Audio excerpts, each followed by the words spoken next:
দাউদ আলাইহিস সালামের কণ্ঠ এত সুন্দর ছিল। দাউদ আলাইহিস সালাম যখন ওই জাবুর কিতাবটা সন্ধে সন্ধে পড়তেন, তখন উড়ন্ত পাখিগুলি দাউদ আলাইহিস সালামের তেলাওয়াত শুনে থেমে যাইত, বাতাস স্তব্ধ হয়ে যেত, সাগরের মাছগুলি কিনারায় চলে আসে। দাউদ আলাইহিস সালাম প্রত্যেক শনিবারে সাগরের পার বসে বসে এই জাবুর কিতাবটা তেলাওয়াত করতেন। সন্ধ্যে সন্ধ্যে তেলাওয়াত করার কারণে এত সুন্দর করে তেলাওয়াত করতেন, সাগরের তলদেশে যত বড় বড় মাছ আছে প্রত্যেকটা মাছ সাগরের কিনারায় চলে আসতেন দাউদ আলাইহিস সালামের তেলাওয়াত শোনার জন্য। সুবহানাল্লাহ। দাউদ আলাইহিস সালাম এমন ভাবে যখন তেলাওয়াত করতেন, আকাশ বাতাস স্তব্ধ হয়ে যেত, প্রত্যেকটা মাখলুকাত স্তব্ধ হয়ে যেত।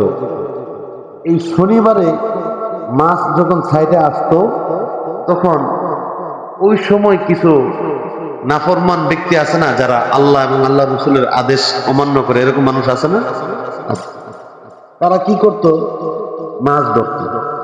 মাছগুলা কিনারায় আসতো তেলাওয়াত শোনার জন্য, তারা এই মাছগুলা ধরে ফেলত। তখন আল্লাহ তাআলার কাছে মাছে ফরিয়াদ করলো, আল্লাহ, আমরা যাই তেলাওয়াত শুনতে, আমাদেরকে ধরে ফেলে, আপনি তাদেরকে নিষেধ করে দেন না, যাতে অন্তত পক্ষে শনিবারে তারা যাতে আমাদেরকে না ধরে। আল্লাহ সুবহানাহু ওয়া তাআলা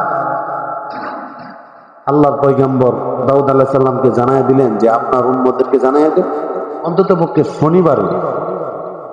শনিবারে এই সাগর থেকে মাছ ধরা সম্পূর্ণ নিষেধ। এখন দাউদ আলাইহিস সালাম তাদেরকে নিষেধ করার পরে দল হয়েছে তিনটা। কয়টা দল হইল? এক দলের কথা হয়েছে ধরতাম না, শেষ, এক দল হয়ে গেছে। আরেক দলের কথা হয়েছে ধরতাম না, কেউ বাধাও দিতাম না। আরেক দল হয়েছে যে ধর্ম। দল হয়েছে কয়টা? তিনটা। এখন এই পণ্ডিতেরা কি করে, শনিবারে যখন আপনার মাছগুলা জমে, তারা আগেই একটা জাল পাইতে রাখে। ওই জাল রাতে আটকাই গেলে মাছটি আর যাইতে পারে না, তারা শনিবারে না ধরে রবিবারে ধরে। এখানে একটা কৌশল অবলম্বন করলো না? আল্লাহ তাআলার হারাম জিনিসকে, হালাল জিনিসকে কৌশল অবলম্বন করা, আল্লাহর নিষেধকে কৌশল অবলম্বন করে হালাল করা, সেটা সম্পূর্ণ হারাম। সম্পূর্ণ কি? হারাম। আল্লাহ তাআলা যেটা নিষেধ করে দিয়েছেন, যেমন সুদ, এটা কি? হারাম। কিন্তু এখন সুদ বলে না, এখন বলে বেনিফিট, ইন্টারেস্ট, মানে ইংলিশে চলে গেছে। মানে ইন্টারেস্ট করলে বুঝতো না, সুদ করলে তো বুঝা লাগবে। আল্লাহ তাআলার হারাম কোন জিনিসকে কায়দা কুশল করে হালাল পর্যায়ে করতে গেলে এটাই কি? হারাম। এটাই কি? হারাম, নিষেধ। তো তারা শনিবারে মাছ না ধরে জাল বেঁধে রাখলে রবিবারে ধরত। আল্লাহ সুবহানাহু ওয়া তাআলা অসন্তুষ্ট হইয়া ওই জামানার যারা আল্লাহ তাআলার হুকুম অমান্যকারী ব্যক্তি ছিল, প্রত্যেকটা ব্যক্তিকে আল্লাহ তাআলা বানর বানায় দিয়েছেন। কি বানায় দিয়েছেন? বানর বানায় দিয়েছেন। আর কিছু কিছু মানুষ বলে যে বানর থেকে নাকি মানুষ হয়েছে। নাউজুবিল্লাহ বলতেন না? আসলে কাহিনীটা কি এটা? বিষয়টা না, আল্লাহ তাআলার কথা অমান্য করার কারণে আল্লাহ তাআলা মানব জাতিকে বানর বানায় দিয়েছে। আর কিছু কিছু মানুষ মুরব্বীরা এগুলো বলে আর কি, যে আগে তো মানুষ বান্দর ছিল, বান্দর থেকে না আল্লাহ তাআলা মানুষ বানাইছে। নাউজুবিল্লাহ।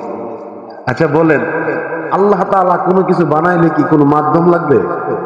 আল্লাহ তো বলে কুন, বলছে ফায়াকুন, হয়ে গেছে।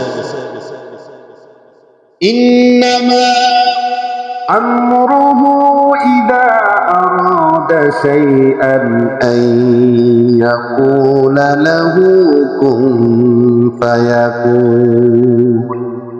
সুবহানাল্লাহ।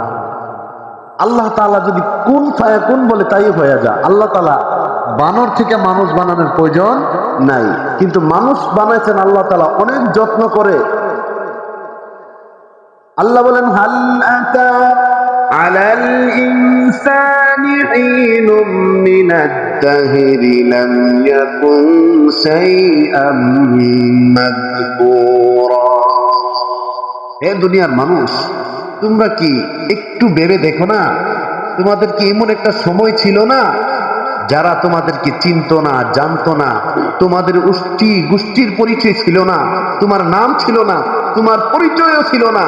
আমি আল্লাহ তোমাদেরকে কিভাবে বানাইছি, ইন্না খলাকনাকুম মিন তুরাব সুম্মা মিন নুতফা সুম্মা মিন আলাকা, আমি তোমাদেরকে মাটি দ্বারা, নুতফা দ্বারা তোমাদেরকে বানাইছি তোমার মায়ের গর্ভে। তাহলে এবার বুঝেন আল্লাহ তাআলা কি মানুষ বানাইছে বানর থেকে? না, মানুষকে আল্লাহ তাআলা অমান্য করে নাফরমানদেরকে আল্লাহ তাআলা বানর বানিয়ে দিয়েছে। নাফরমানদেরকে, তাদেরকে নাফরমানদেরকে।